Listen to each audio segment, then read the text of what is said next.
Hi there, Kevin Purvis here from Futureproof Coaching. Welcome to my audio and video series on what I call the Fundamental 5. This is the second release in the series of 6 videos and podcasts that I'm recording on this concept, and I'll be releasing them over a period of a few weeks. So keep a lookout for the rest of them and be sure to catch all 6. The reason I've created this series is so that I can share with you the 5 fundamental elements in your life that you have to take charge of if you want to achieve enduring happiness, success, and tranquility, both personally and professionally. I call them the Fundamental 5, and they are, in the simplest terms, body, spirit, community, career, and balance. Today, I'm going to be talking a bit about element 2, spirit. Now, let me start by saying that this is not in any way a religious discussion or point. I'm not going to debate the pros and cons of different faiths, and I'm certainly not going to try and convince you that you should follow any specific religion or any religion at all for that matter. What I do want to talk about is the part of you that exists outside of the parameters of the physical world that we know all around us. When you stand in the mirror, do you believe that you are only made up of whatever is reflected back to you? Or do you acknowledge that there's an intangible, unmeasurable part of you that is beyond your physical self? Do you believe that you are here entirely by chance? Or do you trust that there is some universal presence or force that exists beyond our understanding? People call this presence many different things. Source, spirit, God, Allah, Yahweh. Doesn't really matter what you call it. It's just a name. Its name certainly does not define what it is.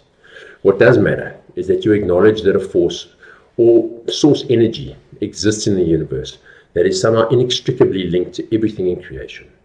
What matters even more is that you come to terms with the realization that this force exists inside of you.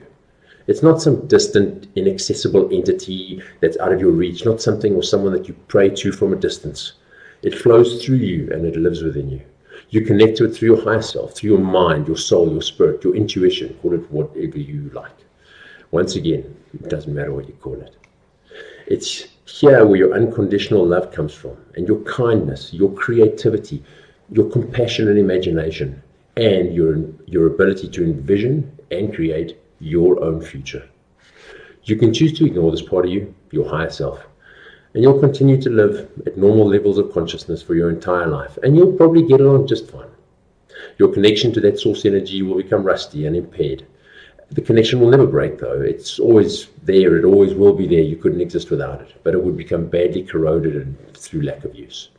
If, however, you nurture this connection and keep it clean and corrosion-free, then you'll give your mind the freedom to operate at a level of consciousness that you've never experienced before. You'll start moving to a space where miracles and manifestations become reality, where you become the director and producer of your life, and not merely the actor in somebody else's story.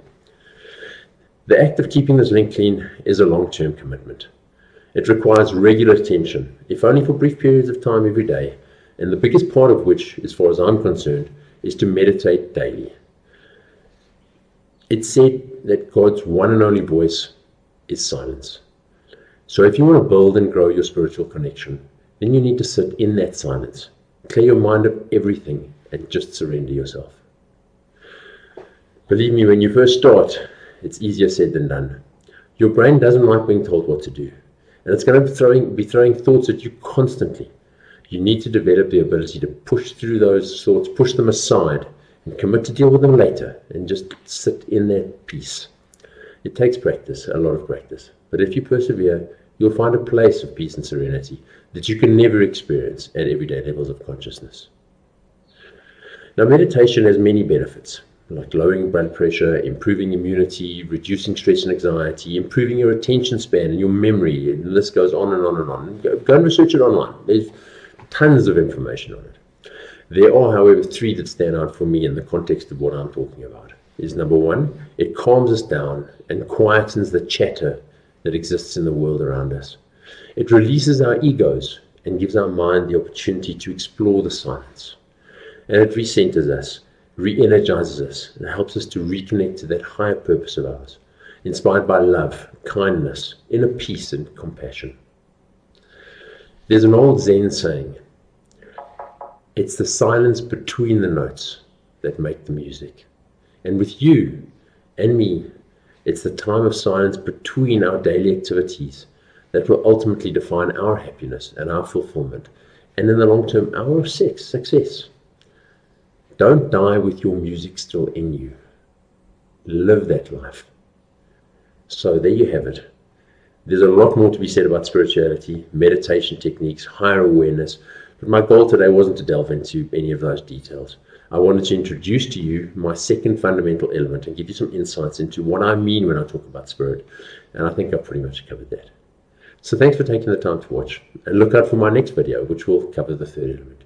And in the meantime, remember, you're not what you do, you're not what you have, you're not what others think of you. You're not separate from spirit, from source, from God, and you're not separate from what's missing in your life. Those are all just concepts that your ego holds on to. You're a spiritual being and part of the divine source of creation. Take care and be safe. Till next time.